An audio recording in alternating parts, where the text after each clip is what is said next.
बच्चों, हमसे पूछा गया है कि कार्तीय तल में, किस तल में? कार्तीय तल में किसी बिंदु की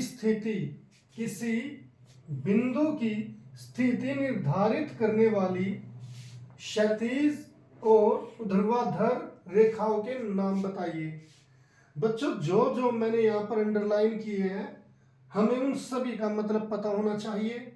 सबसे पहले कार्तीय तल क्या होता है? बच्चों, जैसे हम संख्या रेखा पर, ये कोई संख्या रेखा है, इस पर हमें कोई बिंदु ढूंढना होता है तो हम यहाँ पर संख्या रेखा बनाते हैं, यहाँ पर 0 लिखते हैं, 1 2 3, यहाँ पर -1 -2 -3। ऐसे संख्या रेखा पर हम किसी भी संख्या को ढूंढते हैं। बच्चों, संख्या रेखा एक आयाम होता है, यानी कि 1 डायमेंशनल। इसमें केवल लंबाई होती है। अगर मान लो हमें किसी दीवार पर, जैसे इस बोर्ड पर मुझे कोई बिंदु ढूंढना है, तो उसके लिए मुझे क्या करना पड़ेगा? अगर मुझे इस बिंदु की स्थिति बतानी है तो मुझे बताना पड़ेगा कि ये इतनी लंबाई और इतनी चौड़ाई। ऐसे जब लंबाई और चौड़ाई आ जाती है, 2 आयाम आ जाते हैं। तो ऐसे आयाम, जब ऐसी चीज को, जैसे अब ये बोर्ड है बच्चों, इसमें चौड़ाई भी है लंबाई भी है, तो ऐसी चीज को हम कहते हैं तल। क्या कहते हैं? तल, यानी कि इंग्लिश में कहते हैं प्लेन। और यहाँ पर इस प्लेन पर बिंदु शो करने के लिए हम एक कार्तीय तल बनाते हैं, जिसमें 2 रेखाएं ऐसी होती है, एक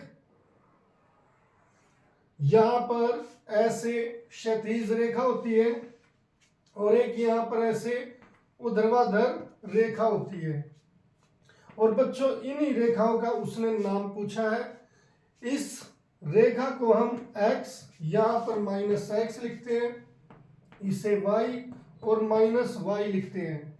और बच्चों, यहां पर 0 0 ये इसका मूल बिंदु होता है, जहां पर ये दोनों क्षैतिज रेखाएं आपस में काटती है।